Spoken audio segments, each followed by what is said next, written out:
conformity with the strain of realism from Sardar Patel. अपनी मट्टी पे ही चलने का इंडियन फॉरेन मिनिस्टर ने भी इंटरेस्टिंग बातें बोली हैं पाकिस्तान के लिए। इंडियन जंगी जहाज जो है वो आपके रेड सी में भेज दिए गए हैं।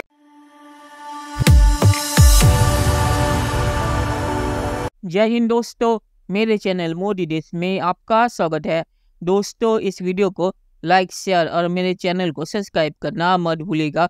तो दोस्तों, आज पाक मीडिया भारत के फॉरेन मिनिस्टर जयशंकर जी ने एक भारतीय न्यूज़ चैनल को इंटरव्यू दिया है और उसके बारे में ही पाकिस्तानी मीडिया आज बातचीत कर रहा है। उस इंटरव्यू में जयशंकर जी ने कहा है कि भारत अब पटेल का भारत है जो रियलिज्म में बिलीव करता है, मतलब कि वो ऑप्टिमिज्म नहीं, मतलब कि पाकिस्तान अच्छा काम करेगा और पाकिस्तान के साथ अगर हमने अच्छा बिहेव किया तो पाकिस्तान में फ्यूचर में अच्छा बिहेव करेगा। ऐसा नहीं, भारत अब रियलिज्म मतलब कि पाकिस्तान ने अगर अच्छा बिहेव किया तभी हम पाकिस्तान से बातचीत करेंगे और पाकिस्तान ने अगर कोई हमला किया तो भारत उसका कड़ा जवाब देगा।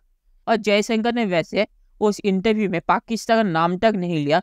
तो दोस्तों, ये वीडियो बहुत ही मजेदार है, तो इसे आप पूरा से देखिएगा। तो चलिए और इंतजार न करके वीडियो देखते हैं। Attitude here. So I would say the Modi government has been very much more in conformity with the strain of realism which originated from Sardar Patel. अपनी मट्टी पे ही चलने का तरीका सीखो, संगे मरमर पे चलोगे तो फिसल जाओगे। इंडियन फॉरेन मिनिस्टर ने भी इंटरेस्टिंग बातें बोली हैं पाकिस्तान के लिए। इंडियन फॉरेन मिनिस्टर जयशंकर बहुत इंटरेस्टिंग आदमी हैं, बड़े शार्प आदमी हैं। उन्होंने इंटरव्यू दिया है। इंटरव्यू में वो कहते हैं, उनसे पूछती हैं, जो जर्नलिस्ट हैं उनसे पूछती हैं कि पाकिस्तान तो आपने बिल्कुल फारिग कर दिया सर, आपने तो क्या छक्का मारा है, पाकिस्तान को आपने इररेलेवेंट कर दिया। उन्होंने बड़ी इंटरेस्टिंग संजीदा बातें की, बड़ा अच्छा इंटरव्यू किया, बड़ा पढ़ा लिखा आदमी है। काश ऐसा फॉरेन मिनिस्टर पाकिस्तान के पास होता। यस, मैं आज कह रहा हूं कि काश जयशंकर जैसा विजनरी पाकिस्तान के पास आजकल में होता। पाकिस्तान को सख्त जरूरत है। कहता है कि हमने पाकिस्तान का गेम नहीं खेला, पाकिस्तान सालों से दिहाइयों से एक गेम खेल रहा था। इधर से लड़ाई झगड़े करवाता था, दूसरी तरफ जब वो एस्केलेट कर जाते थे फिर हमें फोर्स होते थे कि हम रावलपिंडी इस्लामाबाद से बात करें। ये पाकिस्तान की स्ट्रैटेजी थी। इधर फड्डा इधर बात, जब फड्डा ज्यादा तो बात ज्यादा, फड्डे कम तो बात जीरो। ये पाकिस्तान का गेम है, ये अब हम नहीं खेल रहे। तो इंडियंस ने बड़े अरसे बाद अपनी नई स्ट्रैटेजी जो है पाकिस्तान के बारे में बताई है। तो वो अगर 10 साल फॉरेन मिनिस्टर रहते तो बड़े तगड़े होंगे।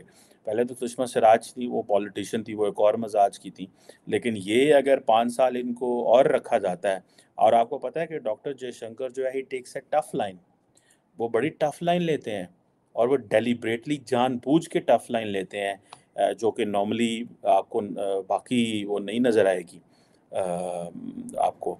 सो वो टफ लाइन लेते हैं क्योंकि वो लाइन जो शायद NS दोवल को लेनी चाहिए या वो लाइन जो मोदी साहब को लेनी चाहिए। सो वो मोदी साहब एंड दोवल साहब सॉफ्ट रहते हैं और वो बोलते ही नहीं है, ना मोदी साहब बोलते हैं ना दोवल साहब बोलते हैं, अमूमन वो कोई डिस्कशन नहीं करते। लेकिन ये जो जयशंकर साहब हैं, हु इज़ फुली एम्पावर्ड, और जो आजकल सारी बात है आइंदा 5 साल के लिए फॉरेन मिनिस्टर बनने के लिए वो मोदी साहब को नया कुछ कर रहे होंगे, कन्विंस कर रहे होंगे, उनको एलोर कर रहे होंगे कि सर हमने आपकी लीडरशिप में ये किया है, हमने आपकी लीडरशिप में ये किया है। वो तो अपनी नौकरी फिट कर रहे होंगे। गो कि उनकी नौकरी पक्की है, बिकॉज जो मुझे नज़र आता है कि क्योंकि वो एक तो उन्होंने डिलीवर भी किया है, उनके पीछे एज ए डिप्लोमेट उनका बड़ा लंबा चौड़ा बैगेज है और उस बैगेज की वजह से उनको he knows how to do his job and he speaks good.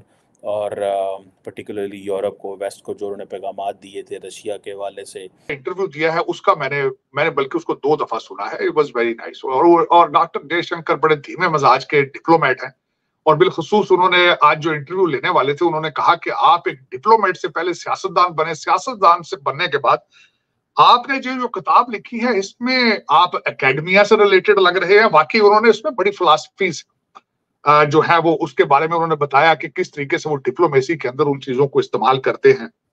Ramayan के बारे में उन्होंने कहा कि उन्होंने उसमें उसके बारे में महाभारत से उनको इम्प्रेस थे वो। और जो मुझे सबसे ज्यादा खुशी इस बात की थी कि उन्होंने बार बार उस इंटरव्यू में 2-4 दफा जिक्र किया कि हम ओल्डेस्ट सिविलाइजेशन है हमारी, और वाकई इसमें कोई शक नहीं है, ओल्डेस्ट सिविलाइजेशन। साथ उसके साथ इन्होंने और मोदी साहब की टीम ने क्या किया है कि उसको जो एक उभरती हुई पावर होती है उसको स्टेज के ऊपर कनेक्ट करना होता है दूसरी दुनिया से, उसका स्टैचर भी बिल्ड करना होता है। तो उन्होंने इसके बारे में बड़ी खुल के बात की कि किस तरीके से उन्होंने इसको आगे विश्वामित्रा के बारे में उन्होंने उसमें बात की है कि किस तरीके से ये प्रोग्राम जो मुख्तलिफ प्रोग्राम है और कैंपेन्स जो दुनिया के अंदर चलाई गई हैं, मुख्तलिफ किस्म के ऑपरेशंस जो भारत करता है।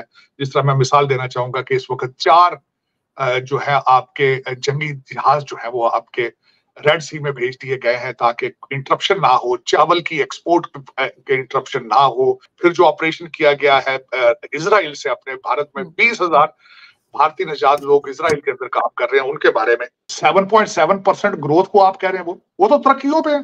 4 उन्होंने शिप भेज दी गए, अपने जंगी जहाज भेज दिए रेड सी में अपनी। अच्छा उसकी देखें क्यों भेजे, ताकि हमारी तिजारत ना उसमें हमारा जो है सी ट्रेड उसमें कोई रूट खराबी ना, चावल की एक्सपोर्ट के खतरा ना पड़ जाए, क्योंकि चावल बहुत है, दुनिया का 40% चावल तो भारत से जाता है। तेल ना महंगा हो जाए, अगलों ने रशिया से मिल रहा था तेल, उसको नहीं मिल रहा, अगलों ने कहा कि हम वेनेजुएला से ले लेंगे। इस वक्त लिथियम बैटरियों में लिथियम है उस चाइना की मनापली है, अगले अर्जेंटीना चले गए, वहां से लेंगे लिथियम अपना निकालेंगे। ये तब होता है जब कौमियत हो, नेशनलिज्म हो। मोदी साहब ने सिर्फ एक ही तोहफा दिया है अपने हिंदुस्तान को, उन्होंने सबको इकट्ठा कर दिया है। ये उनका तो मैं बार बार कहता हूं, मेरे गले पड़ते हैं ये सारे, मैं कहता हूं मोदी जैसा लीडर मिले को पाकिस्तान को, कहते वो है मोदी, और यार नेशनलिज्म उसने दिया है यार। चलिए दोस्तों इस वीडियो पे बात करते हैं। तो जयशंकर जी ने जो इंटरव्यू दिया इसमें उन्होंने पाकिस्तान का नाम तक नहीं लिया, और पाकिस्तान का नाम जयशंकर जी बहुत ही कम लेते हैं, क्योंकि उनके मुताबिक पाकिस्तान की औकात नहीं है कि जयशंकर जी या भारत पाकिस्तान के बारे में सोचे। और जयशंकर जी का जो फॉरेन पॉलिसी है वो हमेशा से रियलिज्म में था कि अगर आप काम करेंगे तो भारत उसका जवाब देगा। और रियलिज्म ये है कि जो सच्चाई है उसी पे बेस करके भारत की फॉरेन पॉलिसी है। पाकिस्तान असल में आतंकवाद को फंड करता है। इस रियलिटी को नजर रखते हुए भारत ने पाकिस्तान के साथ जो फॉरेन पॉलिसी है उसे बनाया है। ऑप्टिमिज्म फॉरेन पॉलिसी में नहीं चलता, और ख़ासकर पाकिस्तान के साथ तो बिल्कुल ही नहीं चलता, जो हमेशा से आतंकवाद को फंड करता रहा है। जब भी वो भारत से बातचीत करता है तो पाकिस्तान के साथ ऑप्टिमिज्म नहीं रियलिज्म चलेगा। और आज के दुनिया में भी सभी देशों के साथ रियलिज्म ही चलता है, ऑप्टिमिज्म से कुछ होता नहीं। सबके इंटरेस्ट बेस्ड रिलेशन होते हैं। अमेरिका के भी इंटरेस्ट बेस्ड ही रिलेशन है। अमेरिका को अभी भारत की ज़रूरत है चीन के खिलाफ, इसीलिए वो भारत की इतनी मदद कर रहे हैं। इसमें अमेरिका का इंटरेस्ट है। अमेरिका कोई मेहरबानी नहीं कर रहा भारत की मदद करके डिफेंस सेक्टर में। और आखिर में मैं ये कहूँगा कि फॉरेन पॉलिसी रियलिटी बेसी होनी चाहिए, क्योंकि ऑप्टिमिज्म से कुछ होता नहीं। रियलिटी में जो होता है उसी में बेस करके फॉरेन पॉलिसी होनी चाहिए। तो चलिए देखते हैं कि फ्यूचर में क्या होता है। दोस्तों वीडियो देखने के लिए बहुत शुक्रिया, और हमारे चैनल सब्सक्राइब करना मत भूलिएगा। Thank you very much.